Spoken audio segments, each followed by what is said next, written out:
Hi, I'm Miles McGuire from the Oshkosh Examiner, and thanks for joining us for this edition of Conversations with the Candidates.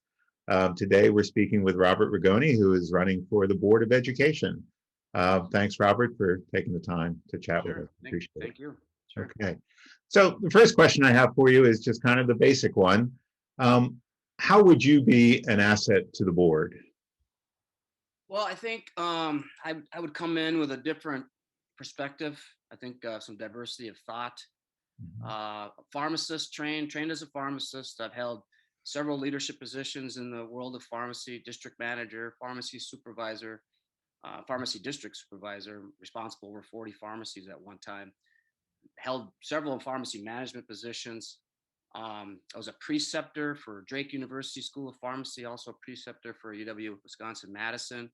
25 years experience as a pharmacist, science trained. Also have a master's in business, so I got a little bit of a business mindset. So I Mhm. hope that if I'm elected and people want me on the board, maybe I can ask questions that no one thinks of. So hopefully it can provide a little different perspective and viewpoint on things. Okay. And what would you say are the top three challenges that the school district is facing right now? Well, we've lost some children to surrounding districts and some parochial schools. We need to figure out a way how we're going to address that and try to get those families back if we can. That's a big issue because that's going to potentially be a revenue shortfall as a number of students leave the district, and many of them may never come back. They might stay where they're at. That's one challenge. I think the other is trust. I think communication broke down, confusing communication coming from administration and the board. I was confused, and many parents were confused. Felt like there wasn't enough empathy for the community. I think the community felt that their voices weren't being heard. And I think we need to rebuild trust. We need to have open dialogue with the community, make it so that the community feels comfortable speaking about issues and bringing issues up to the board or the administration. Um, so I think that's another challenge. And I think third challenge is we've got our proficiencies in math and reading are not ideal. Mhm. And I look at this world; it's a very tech heavy world. Our children are going to be lifelong learners. Their jobs that they're training for today won't exist in 10 years. Mhm. And so they're going to have to be adaptable. They're going to have to be lifelong learners. They're probably going to have 3 or 4 different careers in their lifetime, maybe even more, as technology continues to eliminate jobs. And of course, we still continue to struggle with globalization and things like that. So our kids really need to know how to read. And I think mathematics is critical, especially our high tech world that we're in. Software is it's taken over the world. Software is, and so I think our kids really need to be able to utilize that. Okay. All right. Now, what inequities do you see in the student experience in Oshkosh Public Schools, and how would you go about addressing those inequities? Well, I think the biggest thing, and I'm a big reader, and I love Will Durant's books, the late historian. He mentioned in several of his books, education is the best tool we have to eliminate inequities. So we need to make sure that any apathy there may be in regard to education or lost trust in education, or we need to get buy-in from the community, get buy-in from the parents.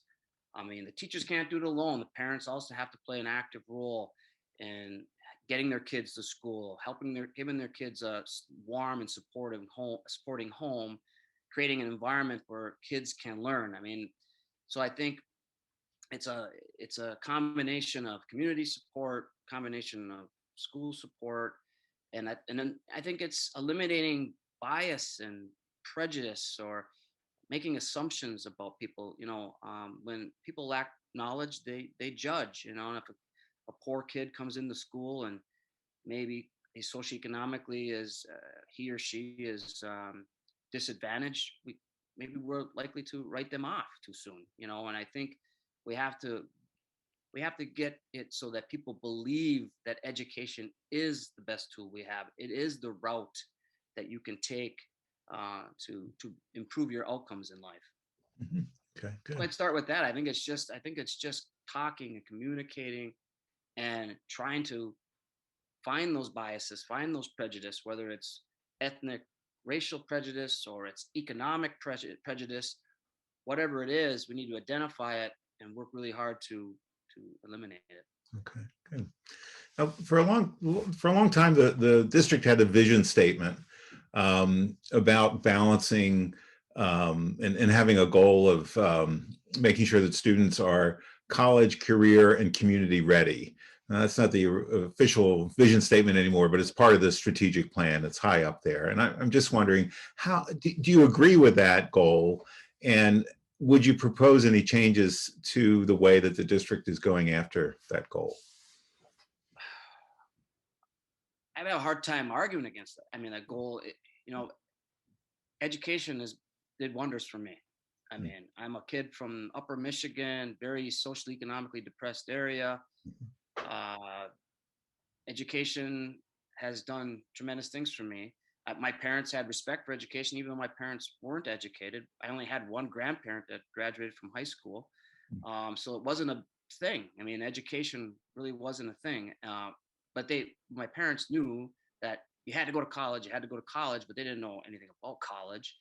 So I think college isn't always the answer for everyone. I mean, it's just you you're trying to inspire people to find what interests them, what they're excited about, um, and then prepare them.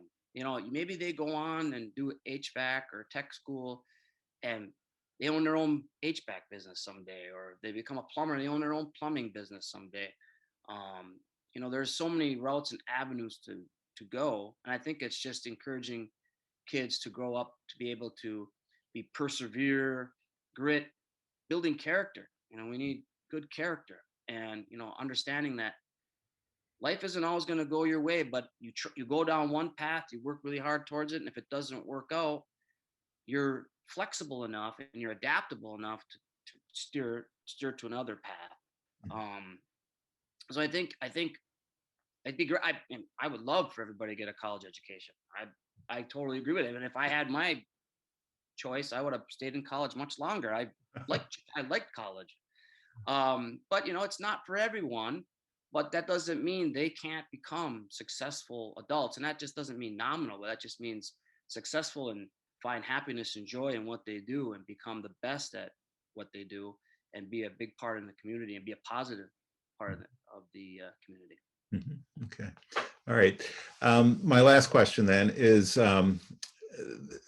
what is your assessment of the relationship between central administration and the district school sites? And how would you address any issues that you see there? Well, I think each site's different. They have different populations of students. And I think from what I understand, I don't have a real close relationship there. There's some communication breakdowns between the schools and the district office, is what I'm hearing. And I think more site visits. I mean, more site visits, understanding the challenges each school has. Each school's going to be different because they're different groups of students, different needs, different challenges. And I think a leader needs to, build a task force to tackle each school, um, and try to understand their needs and challenges that they have. And I think it's just communication. Um, Me, when I was in leadership position and management position, I always seeked out advice. I rarely made a decision in isolation, and I tried to build bridges and try to understand, listening, talking, and seeking out expert opinion, seeking out finding who the experts are and trying to get a better understanding of it. I'll be the first one to say, if I don't know something, I'm not afraid to say I don't know something, but I will be more than happy to look it up and figure it. When I was out a pharmacy intern, they'd say, Rigoni, they'd ask me a question about something. I'd say, I don't know, but I will look it up. And so I've carried that with me my entire life. Okay. All right. Well, again, thanks very much for taking this time to chat with Sure. us, and best of luck to you in Thank you. next month's election. Okay. Thank you. Appreciate it. Have a good morning. Thank you. Thanks. You too.